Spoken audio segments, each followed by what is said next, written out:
This episode is brought to you by Nurtured, Atlantic Canada's baby store.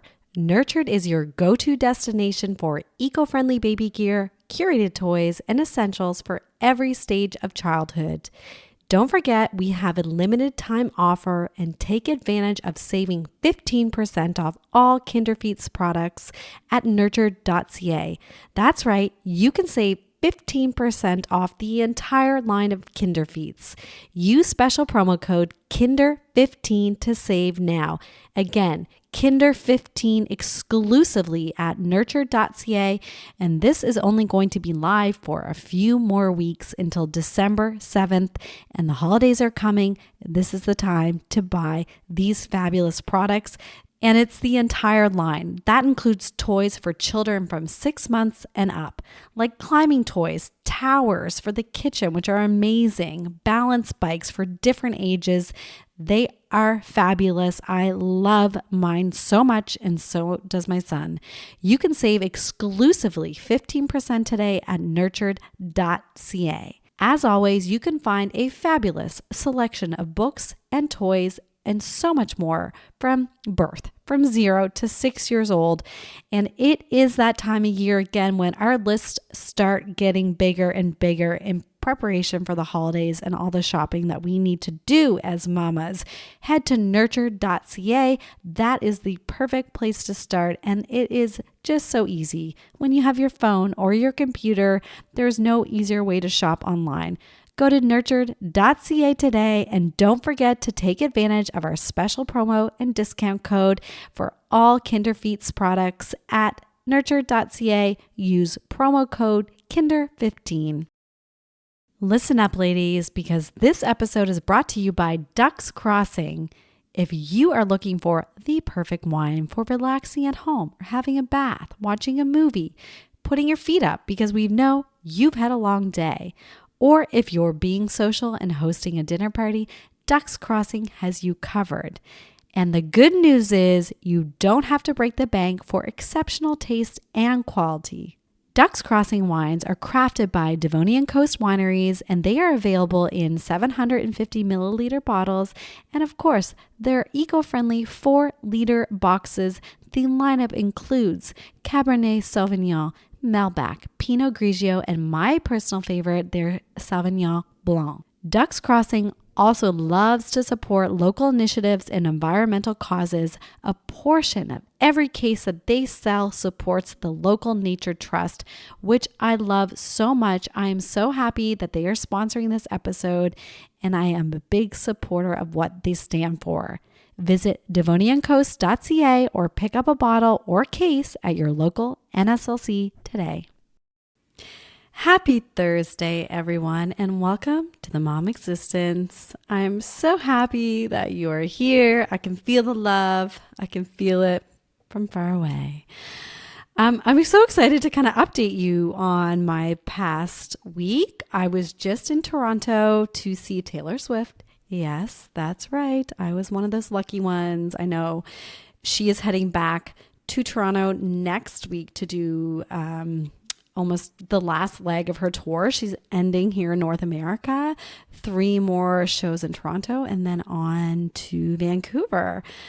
I want to say that I'm not like a Swiftie. I'm not a Swiftie. I'm a Travis Kelce fan. I will say that. Love him, which kind of made me like Taylor even more. Sorry, not sorry. I just said that. But I do respect her a ton. She is an incredible performer. Absolutely beyond her stamina and her voice and the amount of costume changes that she goes through. And the whole production was really very cool. I had FOMO thinking about selling my ticket. Okay. I did think about selling my ticket. They weren't crazy expensive, like they weren't cheap, but I thought, okay, I could probably make money off these and still go on the girls trip. But I thought, okay, no, Ashley, you are going to experience this like fandom, whatever cult this is, and just take it all in, which I'm happy I did. And I had so much fun with the girls. And yeah, she's an incredible, it's a very electric show. I was exhausted. Moms know. Moms feel me that is a big night out and a big trip. The girls wanting to do the 8 p.m. Eastern, okay, Toronto time, Eastern time. We are on Atlantic time here, which is an hour ahead. So we're going back an hour. So it's like those 8 p.m. dinners are really 9 p.m. I do not eat that late, okay? Moms, you know, I eat at 5. I eat at 5:30, maybe 6 o'clock. And I love that. I love to eat early, let my body rest, my food digest, and have a beautiful sleep. Because I find when I am away and I'm traveling, A, I don't sleep well, not in my own bed, not with my hubby. And B, eating or drinking a few glasses of wine late at night like that and not being in my surroundings really do affect me. I'm not a great sleeper. And God love our roomies because I don't know. We were great. We had a great time, but like I was just all about the sleep. Like take me on a mom vacation where we just sleep and rest and eat at 5 p.m. Sign me up, okay? But we had such a good time. So many incredible restaurants in Toronto and shopping, all the things. We took way too much stuff, okay? I took a medium suitcase, medium size, and I checked that bad boy and I hated every minute of it. It was like so chock full on the way home from just all the things we bought and the extra things that I acquired from friends somehow in my suitcase. And, that's what we do as women, but I am more of a carry-on travel girl. Bring what I need, buy what I need, get it, whatever, just deal with it. Buy a bag, a canvas bag, shove it all in, take that on the plane on the way home if I need to. But this was quite the trip for outfits, okay? And I really am not a big packer, but I packed big, all right? And I'm not doing it again. I'm not doing it. It's too annoying. I hate it. And then the laundry and the pre-planning of the outfits, my brain just cannot handle it like I used to. I don't know. Anyway, it's all behind us now. We are home. We are back. We are with the fam. We are happy. I am so happy to be here. And we've got such a fun episode with Thanh from Love and Sundays. You definitely know her from Instagram. She is just a delightful human being who is also going next week to see Taylor Swift. So I can't wait to see all her fun outfits and her special time with her daughter. I loved seeing that. That was a very magical part of the show, kind of seeing all these young girls. Sorry, I just hit my mic, everyone, with my mug. Recovering from the late nights, the hotel room. I've got a hoarse voice. But yeah, it was really incredible to see the mom and daughter or kids with their coordinating outfits and all the sparkle and all the glitter. The city was just like vibing off that. And I love it. I can't wait to see what Thanh comes up with because I know she's a little fashionista. And this week we shot at Nurtured, who you guys know, Atlantic Canada's baby store, my personal favorite and my go-to for all my mom needs and my shopping needs for my little one. And we dove into some period talk. Thanh was rotting and doing her rot days, as you know, if you follow her in bed, which I love because we've all been there. We know exactly what that feels like. And we kind of talked about how our periods and our bodies have changed postpartum as we start to slowly inch closer to our 40s. And we also talked about the phenomenon of mom talk and those ladies and kind of what we see in reality TV on social media as an influencer. Thanh had great insight into this and kind of what we see and don't see and what's really happening behind the scenes, because I think that Instagram can be a lovely place to escape reality and to enjoy sneak peeks into people's lives. But I'm just more perplexed of people that have in the mom talk group example, multiple kids, they're traveling, they've got a TV show, they've got books, they've got products, they've got this, they've got that, and they have multiple kids, but you don't really get that insight into what they're doing behind the scenes, managing their family. You just see the fun and shiny stuff. So we kind of dive into a little bit about that. And kind of how Love and Sundays got started. And it really goes back to motherhood and her journey with her first daughter. We dove into one of her first blogs that you can find. It's linked in the show notes, and talked about how hard it is postpartum and the struggles and the anxieties, and her more recent diagnosis with ADHD as an adult, and what being a creator and working from home and the kind of load that she takes on being her own. She's a self-driven person. She works for herself. She creates all these brand partnerships and content, and she has a little bit of help, and we get real about what that looks like and the load that moms take on, and some nice advice for moms who may want to follow dreams or passions and create something fun themselves while maintaining the mom life, which is not always easy to do. I also want to mention that my bestie, who also came to the Taylor Swift show, Sarah, from Marvel and Queen, we got to go to a taping of The Social, which was so fun. You can apply online. You can just grab tickets when you're going to Toronto and fill out your information, and boom, there you are. We were in the studio, live taping. So fun. It is my dream to be a part of The Social in some shape or form, and I'm putting that out there. It's on my vision board. We will keep going. That is the goal here for me. I just love them. I love The Social. I'm addicted to The Social. Obsessed. Was the best. I had the best time. It was just as good as Taylor Swift. Okay. For me, that's a personal perspective, but we loved it. High energy. The studio is stunning. Okay. I didn't imagine it to be so large. Sometimes those things can be a lot smaller, and just loved it so much. So if you're in Toronto and you want to go to a taping in The Social, this is, I have nothing to do with them, but you can go to their website, ctv.ca/shows/The Social, and get yours. Anyways, let's dive right into Thanh and to Nurtured and to all the goodness. This conversation was amazing. I loved it, and I hope you guys enjoy this one. Thanh, welcome to the Mom Existence. Thank you so much for having me. I'm so excited. We've been hanging out. Well, we're here in Nurtured. Let's just say that. We are not in the studio at our regular set. I know. Isn't this wall perfect? It's just cozy. It is. Aren't these chairs amazing? I kind of want one in my living room. This one reclines. This is a Monty This is the chair. Cadillac. Yeah, you don't even hear it. You don't hear it. I had one of these chairs, not this exact one, but one very, very similar, but I didn't have the electronics behind this recliner. You need to burn it and get this one. I know. Did you have something like this when you? No, I feel like I really invested because Mia's 9, so this is like 9. But that's not. You look around here, things have probably changed a lot. So much prettier, and I feel like the technology has just really ramped up, and this was not a thing. It was always that loud, creaking and arm, thick and puffy, those typical lazy boy chairs. The leather situation was kind of in, and every time, my son's only 20 months, but every time I come in here, I see new shiny things.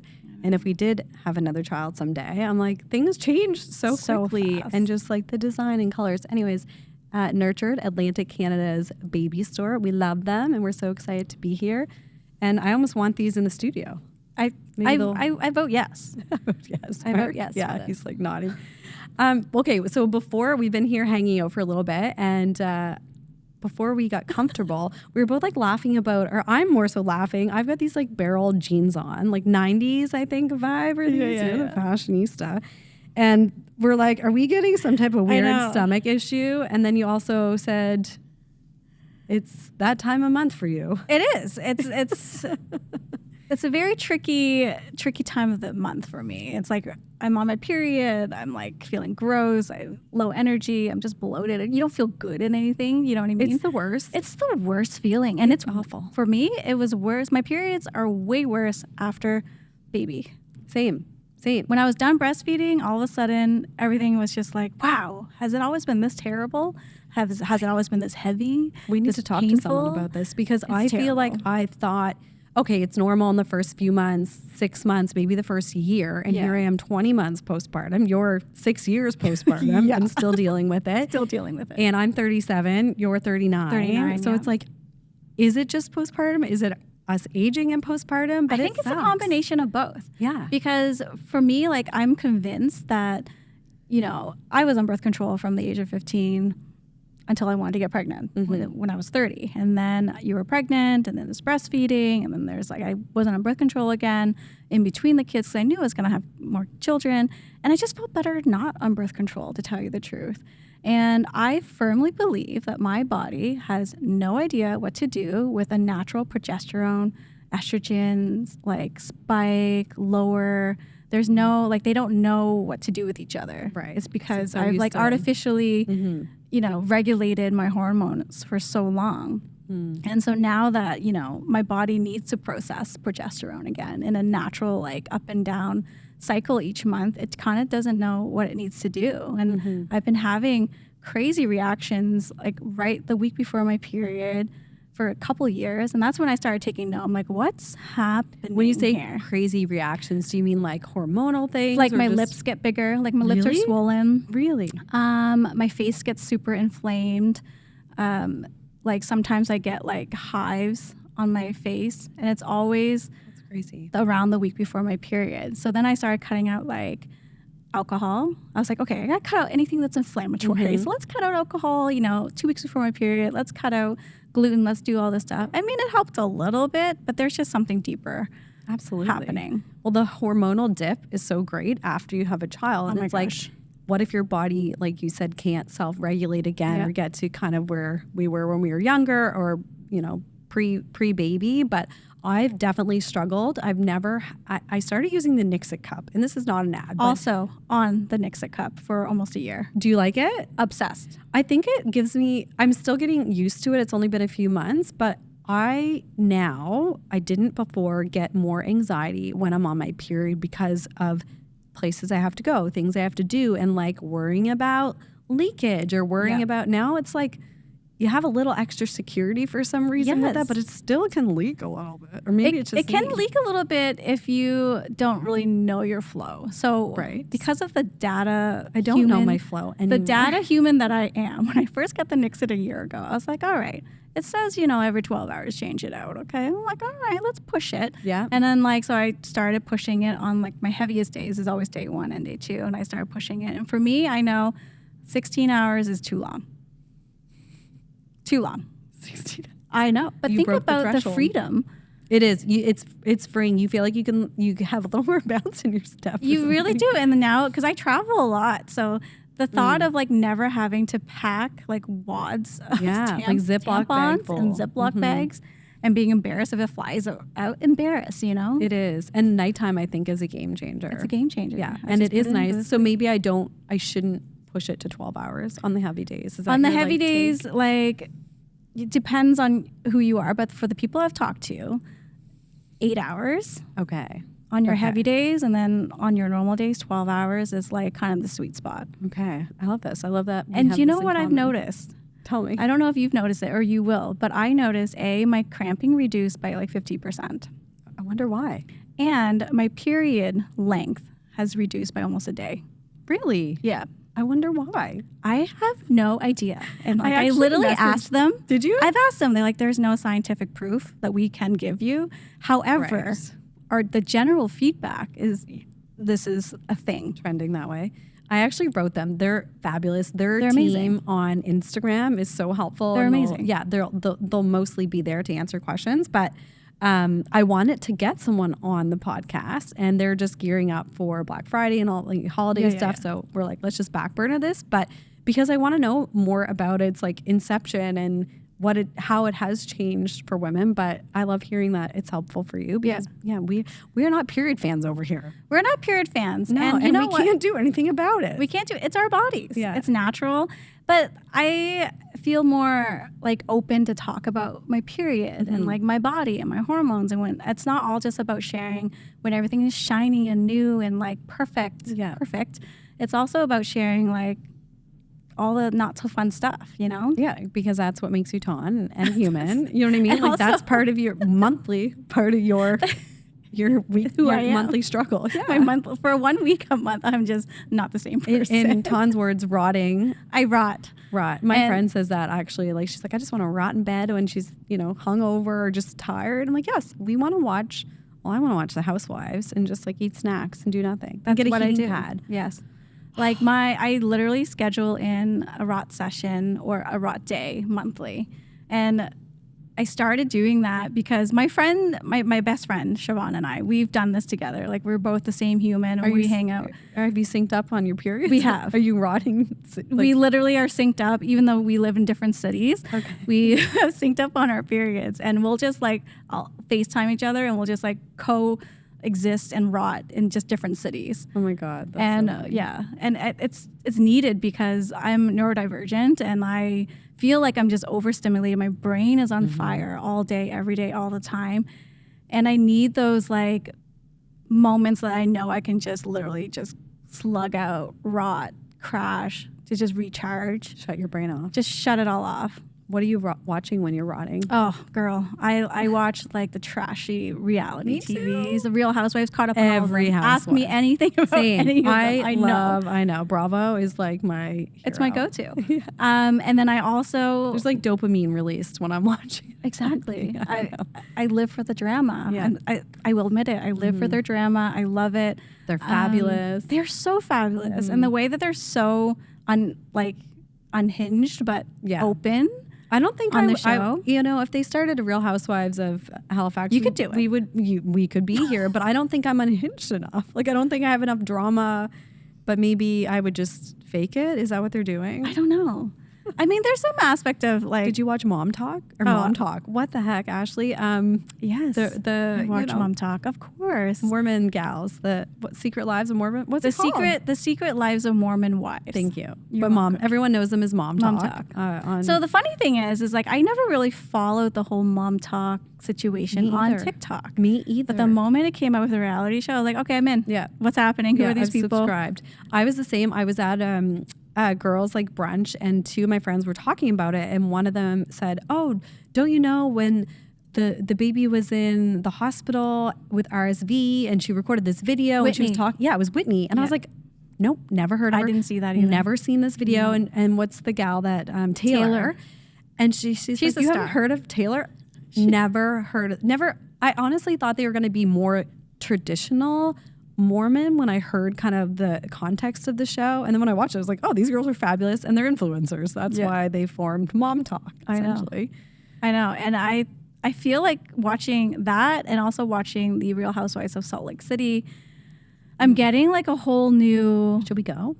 I mean, do we go? I kind of want I have a lot of fur hats. I heard it's like a crazy place. I have a lot of fur hats and coats that we can like fit in. We'd be warm. Yeah, we'll be warm. I had Ashley Turner on at Turner Farms is her Instagram. She's very, very popular on there. Ashley.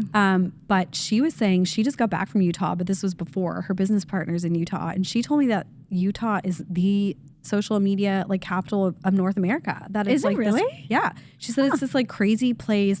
Everyone's very plastic and very like materialistic looking, but then it's like such a Mormon influence and things close early and there's no drinking and the soda places are everywhere. I need to talk about the soda places. Okay, yeah. I literally saw that episode and that one line where like, oh, well, we can't, like, so our soda places are like our Starbucks. They open at, I'm like, whoa, what? I know. Because I'm not a soda person. Like, I've never been a soda person. But the combinations that crazy. they can get into. But also, I don't know who I'm speaking to, but the people in the Mormon religion, to the people. I want to know why, I guess, if you're Mormon and you're not supposed to have caffeine, alcohol. But is it anything stimulating, right? Anything that could be, I think they said like addictive. But like, isn't sugar compared to cocaine, like, isn't it the most addictive substance? I don't get it. You know what? That's a good point. I don't get it. I'm like, you're allowed to like pound this sugar back and it's so bad for you, but you can't have a tea with caffeine. Sugar is definitely an addictive property, 110%. They had their facts backwards. Maybe it needs to be reviewed. Yeah, I think that just is strange. But yeah, I really don't get that. But apparently it's a thing. Ashley said they're everywhere, these like soda places. So I don't know. I'd like to go. I think we should just do it. 2025. Yeah. Good on. So when you see you're a creator and an influencer, and then obviously the Mom Talk girls are, and you love the housewives, do you find that it's not a realistic kind of depiction of motherhood when you're seeing these Mom Talk girls and they're living this life, they're recording a show, you see the kids a bit, but I'm like, we're not seeing behind the scenes and the help that they have? And do you think that's a big piece that people are not showing, like that they actually have a lot of help, that these moms aren't doing it on their own? Yeah, like I feel like almost every few months there should be a PSA. Like what you see in social media is not everything. Mm-hmm. It's literally just the tip of the iceberg. And there are some creators that are really good at showing like the behind the scenes and the work up to creating whatever content they're putting out. But at the end of the day, it's almost like, what does the viewer want to see? Like, what do your viewers want to see? I personally have help. Like, I have help with my content. I have someone that comes and cleans my home for me once a week. And without those things and those people in my life, I don't think I would be able to work in the way that I work, And I think that's like a very important thing to put out there. Like, yes, there are always people helping in the background, whether it's your partner, your family member, your kids are in school. Like both of my kids are in school full time. Yeah. So that's like a big help in itself. But when Aria was not in school, she was in daycare for like part-time. And then she was also a COVID baby. So during COVID and trying to like keep up with that was very difficult because people couldn't be in your home like they used to be. And then your children were home a lot. And sometimes Jan had to work from home. And it was a lot. And I didn't create in the same way, or my brain didn't function in the same way when I had all of that. I don't want to say noise because that feels negative, but to me, with my brain and how it's always on fire, it felt like a lot of extra noise. Oh, no, it is for sure. And I think that's part of it. You're right. People only want to see sometimes go on social media for that break or release. And they want to see nice things and positive, but sometimes it's not realistic of what's actually happening. And I just have a hard time trying to balance everything like we all do. And then you go on and you see these people. And I think that's part of the problem with social media is you see these other moms, for example, living a certain life and being fabulous and doing all this stuff. And it's just like not realistic. And I feel like it can kind of make us feel bad as moms that we're not able to do everything that they're doing. And I don't know, made me reflect on when I see the mom talk content. I'm like, how are they doing? How do they look that good? And their hair and this and that, and how do they like take care of their 3 kids? I don't get it. It's because they're in like for example, if you look in the background of some of these content that the mom talk, for example, creates, there's not a lot of stuff in the background. It's almost like they rented, like it's not like like one of their homes. Almost like there's hardly anything in the kitchen. It's like very bare bones, and they're just there creating content for 8 hours a day. Probably. And then that content is then pushed out, over the next weeks to months. And unfortunately, that's just how you do it. It's not, I think sometimes people have a misconception about content creators that, we just wake up and we film XYZ and then it's posted that same day. But that's not the reality, especially for paid campaigns. When there's a whole process of like approvals and revisions and the stuff that you see that go live, work. It's been filmed and edited and approved like months prior to it going live type thing. But for fun, nourishing content, that also takes a lot of time because like you said, there's an element of like having to put makeup on, tidy up that little corner that you want to shoot. And then you have to like, well, what scenes do I need to shoot this? And like, what song is it going to go to? What words? And it kind of sounds to someone. When's Instagram going to crash and I have to do this over again? Exactly. Or if I post it and then my audio doesn't line up with that just doesn't work out. But it's just everything that we do in life, whether you're content creating or you're working a 9 to 5 and you're a mom or you're a stay-at-home mom, it's all about time and how much energy it takes to do all the things. It's just a different product at the end of it. And like working from home instead of in the pharmacy like I was used to was such a weird shift for me because I felt a lot more structure in the pharmacy world. Like I could go to work. I knew I only had to focus on the dispensary, on the tasks at hand. It was like an attainable thing that you start and finish. I start, finish, I leave. Go home. But working from home is just like, especially later in life, finding out that I am neurodivergent and I completely understand myself a lot better. Can you explain what that is, please? That's me having ADHD. Okay. Like my brain doesn't work singular. Yeah, I'm almost going, like, I'm not saying I have it or am diagnosed, but I'm going down this, like, I've always had a little bit of anxiety. And I chatted to someone really exciting who's coming on the podcast about this. And we were talking about the amount of kind of realizations that women have or could be postpartum. Like you could get postpartum depression, but you always had a little bit of it and then it's like exponentially worse. Yeah. And the amount of misdiagnosis and then women knowing like I have anxiety. I haven't been formally diagnosed, but I have it. Don't you find there's almost this weird, I don't want to say judgment from peers in society, but like you need to be formally diagnosed and labeled for something to get like the full support from someone. Do you know what I mean? I do know what you mean. And I also like, it's interesting because that really ties into when you kind of feel these feelings like, oh, I think, I am anxious. And it's a very umbrella term. I'm feeling like I can feel my heart racing right now. I'm just thinking about this. Yeah. And like, I think motherhood for me, like I've always been an anxious person. Mm-hmm. I've had moments of depression for sure. Never formally diagnosed or anything like that. And I went into motherhood and, there was a lot of trauma around birthing Mia. And I went into like a really deep postpartum depression. And that's partly why I, started blogging and kind of creating this community because I felt so alone. Do you know what I mean? Yeah. And I think social media at that time, like this is like almost 10 years ago, was just a great way to quickly connect with someone who was kind of going through what you were going through. And then that was when the mom blogger era came, and it felt nice to be able to like have a small little chat group online where you're like, oh my God, like I feel like a pile of shit today. Mm-hmm. Can I say shit? You can say shit. You can say whatever you want. Like a pile of shit. Yeah. Like, like you can say all these things and like, you're not going to be judged because you have this little group of people who have similar experiences and shared experiences. And they're not going to judge you. They're not going to judge you because they know what you're going through. Yeah. But like, I would never like walk into, even like I found myself masking when I was with family and friends, when they come over to see the baby, see Mia. And I'm like, yeah, I'm fine. It's great. Really? Everything's going so good.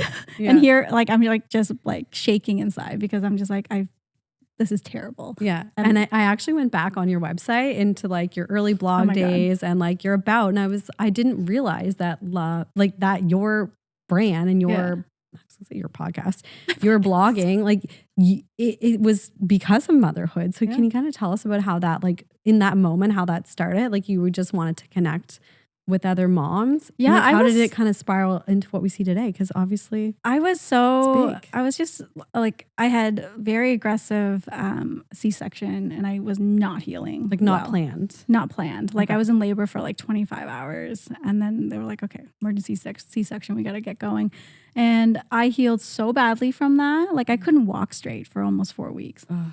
Like, so that meant that, Jan would bring Mia out in, I had like, oh my gosh, I forgot what they're called, but almost like a little pillow, not a snuggle me. Mm-hmm. I was going to say snuggle me. It was like something that was like that back then. Dock-a-tot. Dock-a-tot, yes. Yeah, brought her out in the dock-a-tot and then onto the section of the sofa. I'd wobble out, plop myself next to her. Mm-hmm. And that's where we would pretty much stay for a lot of the day until he came home. It's crazy. I can't even imagine healing. I've had surgeries, but like healing from, that's a major surgery, like serious abdominal, interference and surgery. And then dealing with the emotions and the sleep deprivation, like all that. It was just, and then I had a miscarriage before Mia. So I think that I brought a lot of that anxiety into my pregnancy. Like worried that it could happen. Worried that could happen. And like the science brain in me knew. I'm like, no, like exercise doesn't affect miscarriages. But I just was so anxious. I'm like, what if I'm that freak person that like moved the wrong way and then had a miscarriage, Like my mind was just on fire and I was so anxious during my pregnancy. And I think that really just snowballed. And I was never really diagnosed with anything because I just didn't speak about it. Right. Do you know what I mean? Like it's not like I went to my doctor and said, I feel really anxious, super depressed. I need help. But like, do we even feel that comfortable sometimes talking to our doctors? 100% not. Isn't that weird? The moment, and I did talk to my doctor. I have a different doctor now because mine retired, but I do remember thinking that there was something wrong with me because I was having these like constant heart palpitations. Mm-hmm. So that when I remember that moment and realizing at the time, I just wasn't really happy with what I was doing for work and where I was. And it just snowballed from there.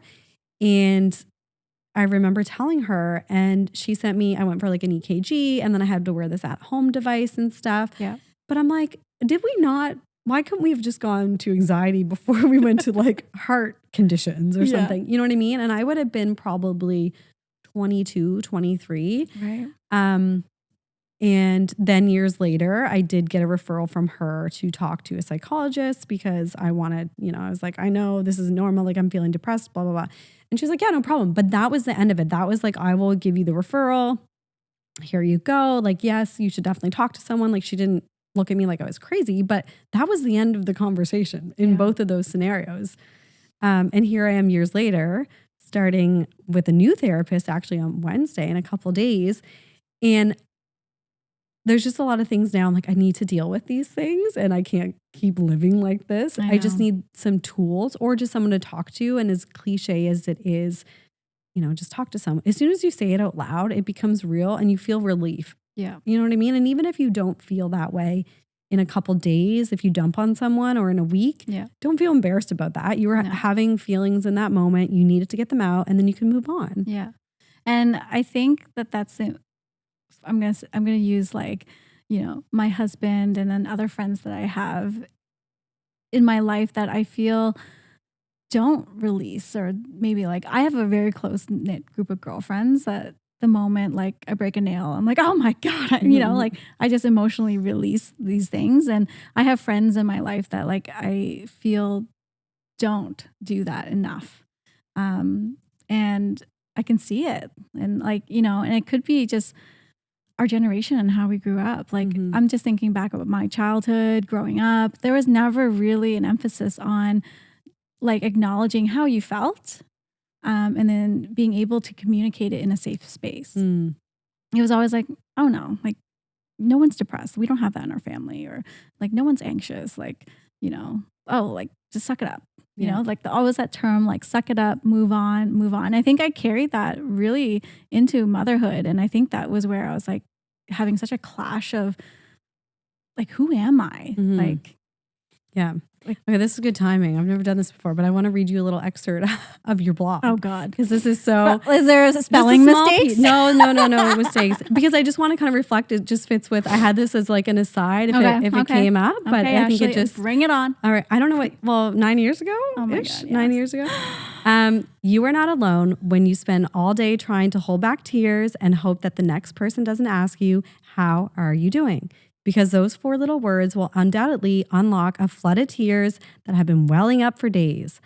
I knew postpartum baby blues were a thing and can be common at times, but no one person ever told me exactly what it looked like. I always assumed that it would just be a feeling of being unmotivated, lethargic, slightly depressed mood, or something relatively mild.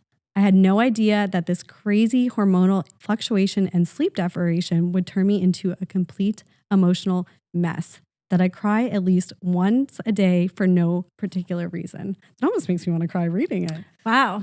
I can't believe I wrote that, but yes. And if you want to read more, it was You Are Not Alone on Love on Sundays. Maybe I should go in and like spell check that first. Yeah, it becomes like viral.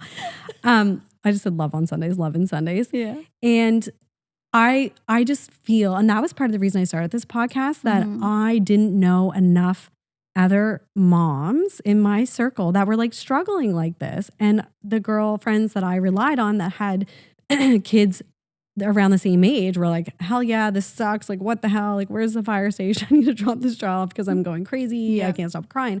And then I look at all the women before me, family members, friends, and like, I had no idea, or maybe they didn't go through this. I have no idea. Yeah. They never said anything. Exactly. I just don't know. And like, I feel like I was probably like in the later group of my friends to have children. Like, I feel like a lot of my close friends at back 30? then. No, back then had already had children. Yeah. Like 9 years ago. So I like I felt blindsided. Like I felt like, how come nobody told me? Yeah. Like, people told me gross stuff about birth and all that stuff. That was fine. I was ready for that. But nobody really told me how unpredictable your hormones can make you feel. And I feel like I know recently some people that have had babies, and I've said to them casually just through like the podcast, Instagram, I feel like that's a safe space to be like, you can tell me or dump anything on me. Yeah. I'm here for you. But I want to say, like, if you feel sad or if you're having a hard time, that's normal. But then also part of me thinks, don't say that. Maybe they're not having a hard time. And you know what I mean? But I think that's part of the problem that perpetuates this from not, helping people, because we want to kind of keep that we had a hard time and keep that close to us. Yeah. We're really, I think probably 95% of everyone that's just given birth or adopted a child, brought a baby into their lives, is having a hard time. Yeah, any major life transition and shifts, it's just a hard time. Whether you went through it physically, like you said, or if you're adopting a child or like multiple children at once, like that's a shift. Yeah. Like your routine just went, out the window. And now you have this new normal that you have to figure it out. I used to always joke, and I know this is a very cliche like saying, but you can't believe that the hospital let you leave with this baby. Yeah. And they're like, so no one's going to make sure that I'm qualified to like keep this child alive. Like I remember they're like, oh yeah, do you want to give the baby a bath? And I was like, you can do it. And I'll watch. This is the hospital. Because I was just like, I've never bathed like a day-old baby before. Like, what if I break the baby, And I just remember, like, I think that was also a huge thing because there was so much uncertainty in your own skills and your own capabilities as a parent. Because with me and Mia, it was like she was my first baby. I just had a miscarriage. I was so anxious, and I was just, I felt like I couldn't do anything right. Like I didn't sleep because I kept thinking like she was gonna die. Like if I slept, what if I fall asleep and I am so tired that like I stay asleep and something happens.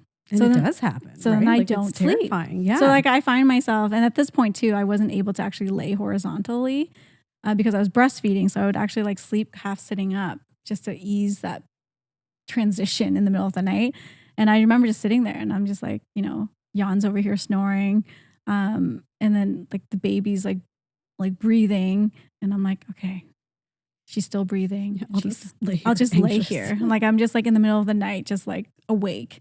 That was hard for me as well because I'm just not a great sleeper. I would say I'm a very light sleeper. So if I get woken up, I have a hard time getting back to sleep. But between husband snoring and baby crying, I couldn't, even in the early days for those like 2 to 4 hour stretches, that whatever you'd be blessed to get in sleep, I could never go back to sleep because I was just the adrenaline was going. I couldn't sleep. I just couldn't sleep. Yeah. And then that just gets worse night by night, day by day. Yeah. And I hated it when people told me you should sleep when the baby's sleeping. I'm like, really? Really? Can I do that? I can't do that. Did you do that? I maybe napped like 3 times in his infant days. No, could not. No, we're the same person. We're the same person. And it was like my anxiety was just like so high. I was like, no, of course I cannot, because if the baby's napping, that means I can finally fold the laundry and then I could watch The Housewives. Yeah, I can like clean like the bottle, like all these things that you had to do. And but again, if your mind's spinning, you can't sleep anyways. Yeah, like I can't, even now, Cash is safe and happy at daycare. If I had a moment, like if I were tired or sick, to lay down and have a nap, like I still couldn't because there's too much shit to do. Yeah. I can't let my brain shut off. Which, like, do you find it's hard, or do you struggle with, because you work for yourself, you work from home? Like, how do you kind of balance the tasks for Ton and work versus, the girls and things that are around the house? Because obviously they're staring you in the face. They're staring me in the face. And I try to schedule things out as best as I can. And like I have someone to help me on the work side, and that's been good because it kind of gives me a layer of responsibility. Like if I have someone helping me like X amount of times a week, then this is the schedule for those days, and that really keeps me on track. There was a period of time when I didn't have help. Like I had lost help for, I want to say like maybe 7 months or something. And that was when I realized that I had to go get diagnosed and I had to get a medication for ADHD because I've had it all my life, but everything was always structured enough that like I felt like it was my superpower, like it propelled me, you know, like things were structured in the pharmacy or in school or whatever. But then the moment when my structure left my work from home job, everything spiraled. Like I would find myself like meal prepping 4 things, starting laundry, answering emails, and then organizing like my utensil drawer all at the same time. There was like some moments where I stood in my home. I think it's normal though. Is it not normal? It's not normal, okay. I don't think. Like I would stand in my kitchen and be like, what? I will literally what is happening? I was saying this to my husband the other day because I was like, I cannot wait to talk to this new therapist. My other therapist like moved her. She went into like a different type and she closed her practice. So sad. So I feel like I've had a hard time finding someone that fits. But I'll be like walking. We have a really long hallway and I'll stop at the laundry room to do something and I'll be carrying stuff. I'll put it on the bench and I have to stop and do those things before I manage it, but I don't quite, I'm a master multitasker, but it's hard to focus on. It's so hard to focus. And I think like not having help for a certain amount of time and like referring back to when I wasn't this spiraling, I was like, okay, I need to go diagnose. And then I went to my doctor, filled out the paperwork, did the testing, and you know, it came back like classic 50% for attention deficit and hyperactivity. I'm like, yes, I already know this about myself. Now what do I do about it? But now I need to get on something. And I tell you, when I first started medication for ADHD, it was like a weird moment of like being relieved that now I have a proper diagnosis to really validate everything that I feel and go through. But also I was so resentful. Really? Because you waited so long? No, because I'm just like, is this how Jan's brain works? Oh, okay. Is he really able to just wake up and like think about 2 things and complete them in like 1 hour? Like, I don't understand. Like, it's just, it was just this like moment of like, is this what normal brains look like? I think that all the time. I say to like if there's a trip we're planning or leaving for or a party and I'm doing extra little things or making more work for myself, which happens all the time. I always look at Jeff and I'm like, how are you not going? Like, I feel like my chest is going to erupt and I'm going to pass out because I'm so anxious about all the things I have to do. He's just like, it's fine. Jan likes to call my period of like 48 hours before we leave for a trip out of country, like my travel stress time. And I'm like, yeah, it's travel stress because I'm doing like 5,000 things and things need to be done, right? And you still need to work up until then. And it's very funny because we're very different humans. Jan and I, his brain works very differently. My brain works very differently. And sometimes it's like, like you don't understand. Like, why can't you understand that my brain is on fire? So can you now just make dinner or lunch or whatever you're not organizing and doing 10 things? Yeah. So nice. I realized that a lot of my anxiety and depression stemmed from my undiagnosed and untreated ADHD symptoms. So what I mean by that is that like I'm a type A person. So I'll make the list. I want to do these things. But if my brain cannot allow me to do the things, check off the list, I look at the list, I get anxious. Do you make multiple lists? Yes. Also, okay. I also need multiple lists because it's like my brain needs to see things all together, but then like completely separate. Like it's wild. In different positions. In different position colors. Like I'm a weirdo. And then when I don't complete those tasks, I find I fall into like this like moment of depression because I'm like, well, I failed. Like I feel like this sense of failure. I didn't do what I wanted to do. And it's like this weird cycle. And I will say that since I've been diagnosed, medicated, I'm doing all the things that I want to do. Good. And my anxiety is a lot less. And like my depression is like very, very little or not. Where I would go through these cycles. If I would think back on my life, I would go through these cycles of feeling like super dark and dreary. I totally get that. And I can even remember just doing some more self-reflection lately is even during COVID, I was like, oh, I think that's when things are better now. Like I'm happier in different ways, but those, when you do have those down days or downtime, like now I recognize what it is and just try and deal with it in different ways, but it sucks. And COVID, it was hard. And obviously even harder for people that have very, very severe depression because it was so isolating. But I feel like motherhood can be very isolating like that too. It is so isolating. I remember being, when we first moved out to Bedford, and one of my besties who has a son that's only 2 weeks older, we lived within a 10-minute walking distance. We were hanging out every day. And then she knows who this is, but she went to Australia. It's not a secret. Alex, she went to Australia for 3 months on her mat leave because that's where she's from. And they just wanted to take the baby. And I remember crying, like walking through Bedford, being like, I'm so alone. Like Alex is gone, Jeff is busy, and I have no one. And I'm out here with a baby.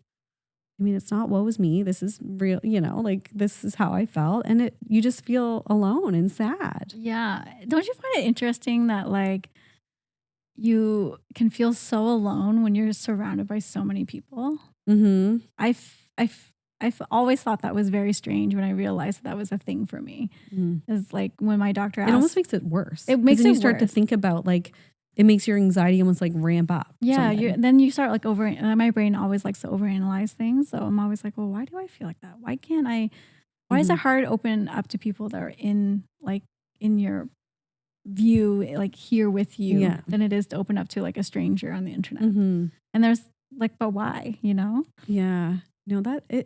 But I'm that person for a lot of people. Like I'll get all these DMs. They're very like deep and open and like, very like, it's just a way for people to connect with me. And like, I want to give them a safe place to, say all those things and sometimes it's not a safe place though, is it? Sometimes you don't need to go there, but sometimes it's a little mean. But mean mostly I would say like 98% of the DMs, it's very nice and people are super kind and they share their experiences. And I learn a lot from my followers, just I guess in the way that they might, learn something new from me. Like I learned so much and now I have this like little community of perimenopausal women who are just getting those steps in. Well, if they've been following your journey since you started, and like when you became a mama raising your daughters, you're still raising them, but just you as a person,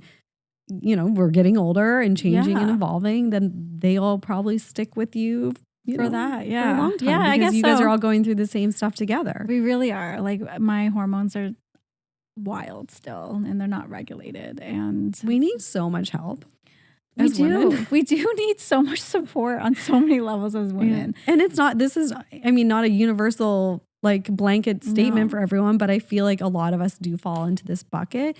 And I don't want to say I have an issue, but I have thoughts on back to anxiety is like, do you feel like other generations or just other people that there can be judgment about anxiety? Because it seems to be like I don't want to call this buzzword, but it seems to be this like term that you hear. And I feel like people older than us will be like, oh, like everyone has anxiety. Everyone has anxiety. Like, do you hear that? And how does that make you feel as someone that has it? Yeah, I do feel like that. But I also find that it's only been recently that I've really dug in to learn a bit more about anxiety and like what anxiety looks like for me. Because I think a lot of people forget that anxiety is a blanket statement. It is a big umbrella word. And in order to like figure out what that means to you, you have to like name it. Like if someone asks you, Ashley, how are you feeling today? You probably would be like, oh, I'm good. That's immediately you masking your nervous system. And you're just I'm like having a mental breakdown inside. But no one wants to hear that. Nobody wants to hear that. Or you're another, maybe a close friend, you can say, oh, I'm feeling a little anxious today. Then you're like, okay. And then you move on. But if you say, actually, I'm feeling very unmotivated because I have been sick for a while. And like you go into detail about why you feel anxious. And then now it gives it like its own little like tab in your life. It's not under a blanket anymore. It's not under the term anxiety. It's like its own defined situation with its own defined feelings. And I was told that's how you start weeding out what makes you anxious and your triggers is by you naming it specifically as to why you feel that way and what caused it. Right? Like actually. But like think about how much mental load that it takes. And I think that's part of it. And that's why there is medication and things out there. Like there's different things that people can do that will help them. But because your brain can really just have certain, I mean, I'm not a doctor, but have certain imbalances or certain ways that it wants to operate that's not working for you. And you need that little boost or help to kind of get you back on track, because our brains are insane and they take thoughts. Like you could take one thought, a negative thought, and your brain wants to turn that into 100 different negative thoughts. 100%. And when I first started therapy, it's because I was having obviously some of the anxiety, heart palpitations, but I was having all these like confusions around thoughts and things in my head. And then I realized, this sounds so basic, but they're just thoughts, and our brains take these things and they just pull us in different directions. But if you aren't aware of that and you don't know how to cope, or even say to your brain like, hey, cool, out loud, I don't need that, that's not helpful, then your brain goes in a different direction. Not always, but it can. And you have to kind of like train yourself. But it's hard, because if you just keep those feelings inside and you're alone, then you can really spiral. And asking for help, and especially postpartum, if you know moms that have 20-year-olds, 9-year-olds, 6-year-olds, new babies, if you reach out to them and just say, hey, I'm struggling, or this is what's happening, they are going to understand. 100%. They are going to understand. They went through it. So I feel like that any mom to mom, and again, one of the reasons I started this podcast is like, you can talk to any mom anywhere in the world, children of any age, and like you will be able to have a common ground in so many different ways. And that's what's so beautiful about motherhood. That is very beautiful about motherhood. And I think like that's one of the things that really prompted me to kind of start reaching out to other people and like finding a community, because personally in my I want to say like, what's the word? My orbit, my human orbit at the time. It was just, I didn't feel like I could.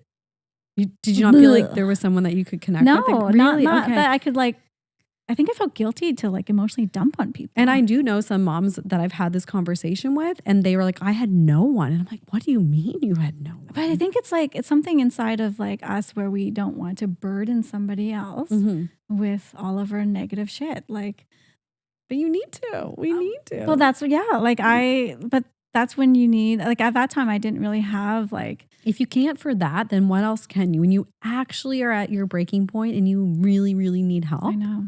Like that's the moment, right? I guess we have to ask ourselves like, what is it? What's the barrier there? Well, and I think that was the end of I didn't read the whole little excerpt, but that was the end of it. Just said, when I started speaking to friends and telling them what I was going through, they all shared that they had experienced something similar and it was normal. But why didn't you say so? Yeah. It was normal. Oh, I went through that. I'm like, did you? Cool. Yeah. And I feel like people that just dealt with it, or, you know, like our parents' generations and grandparents, it's not helpful to tell people, I just did it. I just did it. I just sucked it up. It's not helpful. It's like, you know what? I did struggle and we didn't talk about it. And like, I totally understand what you're going through. If someone just hears that, I feel like that just lifts a weight off their shoulders. Yeah, it's validating. Yeah, that you're not a broken mom.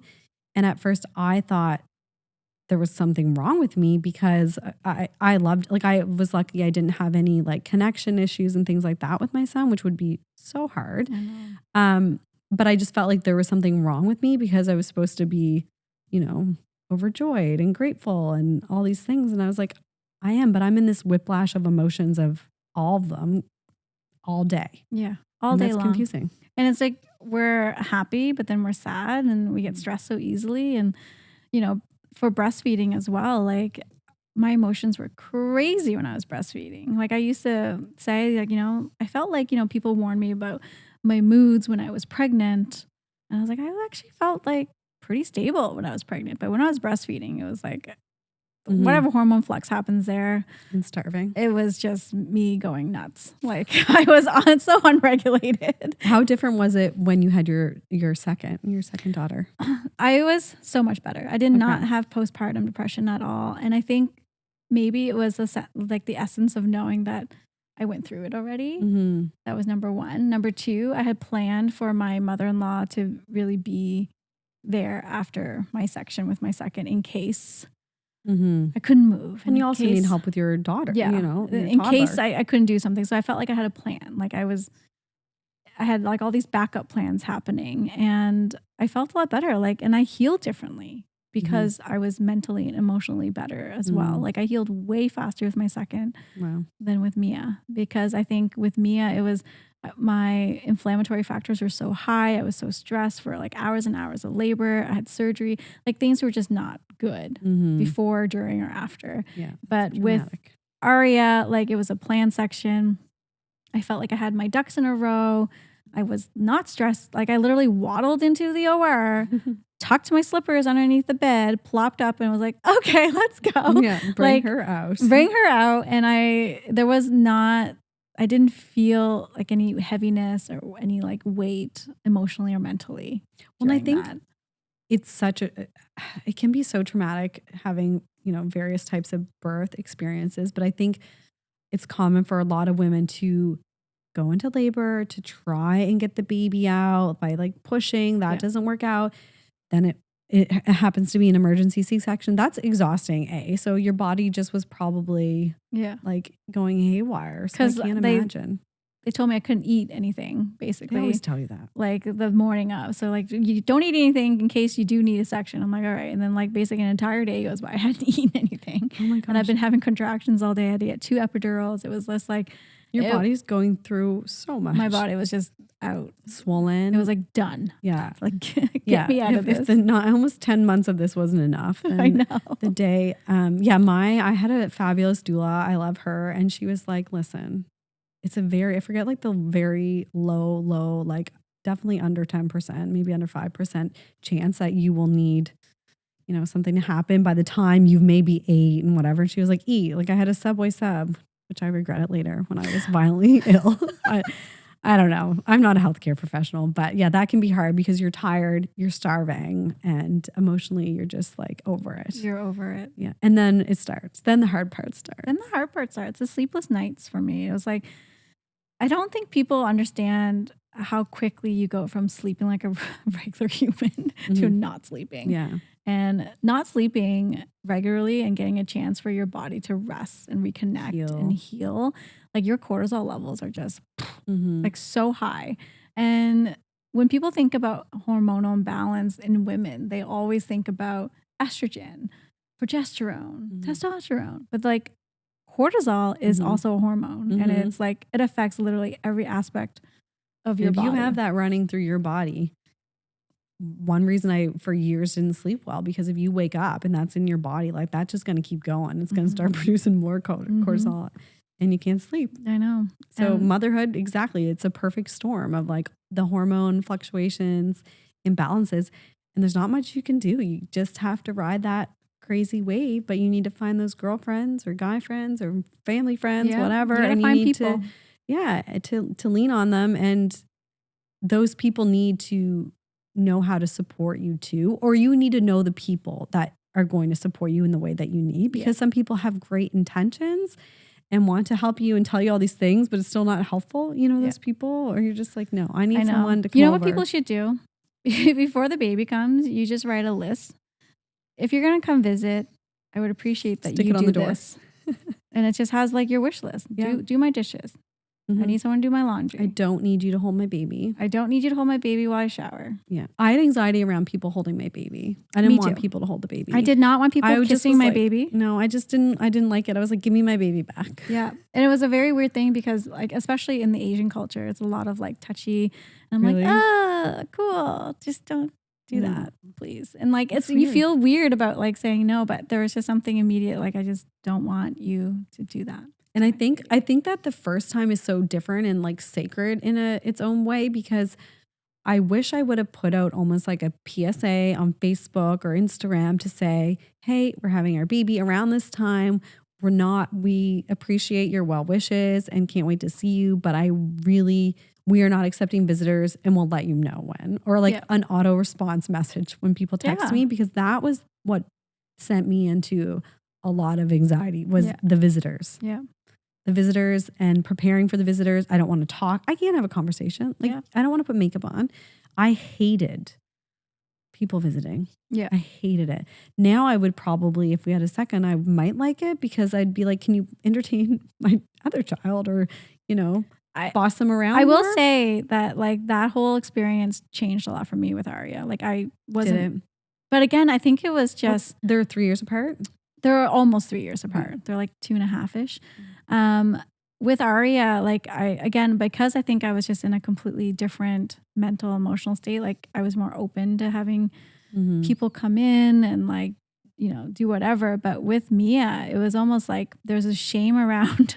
I'm like, oh my God, people are going to see that I haven't showered in 3 days. Or like I haven't opened the shades. You're falling into that like mom. Yeah, like I haven't opened the shades in like, is it daytime out? I don't know. Like, or like there was all these things ticking in my head. Like, I don't want anyone to come over because I have dishes in my sink. I haven't vacuumed. Like there's just all these things that really don't matter, in the but normally like you would have that shit together, right? So you're just programmed to think like, I need my house to look this way. So it's almost like the best gift for a mom postpartum is having like regular cleaning, house services. Laundry, cleaning, make your bed, food, just to do the things that like you would normally do, but now you can't because you have an energy expenditure on a little human. And I think that's the weird thing about motherhood. No one tells you that you literally have a tank of this much energy and you've already filled it with all your regular pre-mom stuff, like your work, your friends, your chores, your hobbies, your dog, your husband,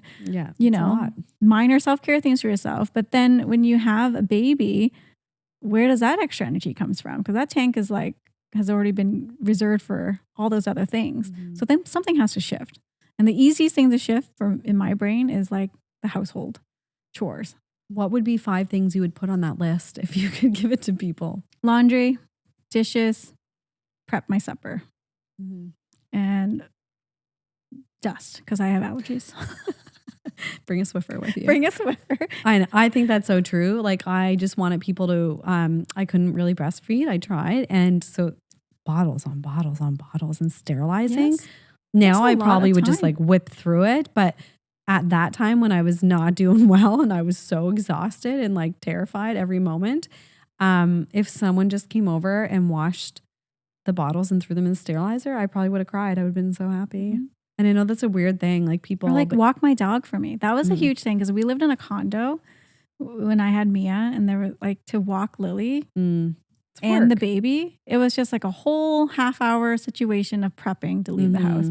And I had her in October, so we were heading into the dead of winter, and I was like, that also didn't help my mood either. No, yeah, a February baby I had, so yeah, which I kind of like. There was a few snowstorms. I just like, oh, no one can come over now, and I'm just gonna watch TV and snuggle by the fire. But no, it is hard. Okay, Thanh, I have a few rapid fire. I'm like, where did I put my phone? Here it is. A few rapid fire questions. Come at me. That I want to ask you. What is your most used app on your phone? Oh, Instagram. Same, I would probably say. Yeah. Like your text messages, maybe. Oh, I don't consider that an app. I consider that a function. Is that weird? No, I know what you mean. Like that's just like a function. Yeah, you need to communicate. You're not. I would say my Instagram, text message, and my fitness app. Okay. What time do you go to bed? That's a very tricky question. Okay. So I started this winter arc thing in my journey of like trying to lower my cortisol. Because it takes a lot of work to rewire yourself. So one of the things is like I always prided myself on not sleeping, getting all this stuff done all the time. Oh, you're one of those. I was one of those, right? But that's also, keep in mind, when everyone's gone to bed is also when everything's quiet enough for me to do things that I need to do. So I used to go to bed at like 1, 2 in the morning. That late? Because you're working. I'm just like answering emails. I'm like sourcing. That's where the ADHD comes in. That's my ADHD. What I didn't realize is like there's a second wave of cortisol that hits after like midnight that propels that session. Okay. So during my winter arc, feeding off it. I'm just feeding. It's like an endless cycle. So now my aim is to I'm not on my phone after 10 p.m. Okay. And my goal for the first 3 months is to be sleeping before midnight. But you'll be so proud of me. That seems late. But from 2 in the morning, it's a good start. It's before midnight. But now I'm landing around 11. Okay. Sometimes between 10:30 and 11. Okay. But That's a good habit. I'm getting there, and I think my goal is to be like sleeping at 10:30 every night. I like that. I'm usually around 10:30. Lately with the time change, it was like 9 last night. But, Yeah. What's your favorite accessory? My favorite accessory? My handbags. Okay. I like A handbags. very cute one today. What is something that we would always find in your car? In my car, lip gloss. Lip gloss? Yeah, you put some lip gloss on before we started. I have lip gloss everywhere. What would you never leave the house without? Lip gloss. Lip gloss. Like phone, forget the phone. I got my lip gloss. Okay, yeah. But see, the phone is just like a part of me. So. Yeah, I love that. But yeah, I'd say lip gloss. Okay, coffee or tea? Coffee. Coffee. I've been trying to scale back on my coffee consumption because of cortisol. Yeah. Almost like it does. You should, Caffeine can get you. try drinking your coffee 90 minutes after you wake up, not before. Oh, and after you've eaten like some protein. I'm trying to not really drink caffeine after. Usually they say like 2 or 3, but afternoon I find like I'm going to only associate coffee with the morning, and then the afternoon like has to be a tea or just water, boring, or wine. I don't know. Depends on the time. Depends on the day. Depends on the day. Okay, I just want to finish with, what advice do you have for new moms or moms out there that like see you as a content creator? Again, it is a lot of work behind the scenes, and think like, I want to do that, or have some type of venture that they've always wanted to do, but A, maybe they just don't think they can, or B, they just don't think they have the time, or C, they have mom guilt because they think that that's taking away from time with their child or their family. Like, what advice do you have for someone that has a passion?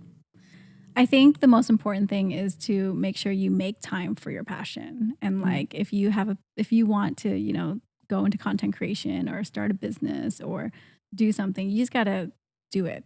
Like, get out there and do the first thing, like if your passion is to run a marathon every year for the rest of your life, which is very intense, then get out for the first run, maybe you've never ran before. You just got to do it. Or if like you want to be a content creator, then start posting something. It doesn't have to be super stressful and super serious. You just have to get in the habit. And it's just building habits. And like the most important habit that you can build for yourself is to prioritize yourself. And I've learned that too late in my life. I feel I'm almost 40 and I'm only starting now to like really prioritize my time, my feelings, my body, and listening to all of that.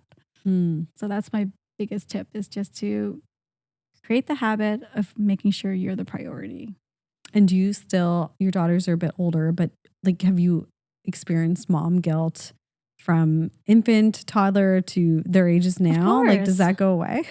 Just asking for it doesn't go away. I think the mom guilt really shifts. So lately my mom guilt is more because my daughters, have a wider circle of friends and they always want to have play dates and do this. And like, I say yes as much as I can, but the moments I say no, I feel like, well, technically I could just like rearrange this, but then, so yeah, it just shifts. You're always going to feel guilty. And I think that's just how it is when you have somebody depending on you and you have to say no. And that's part of it is like, I have work that I do in a job, and then this is another job essentially.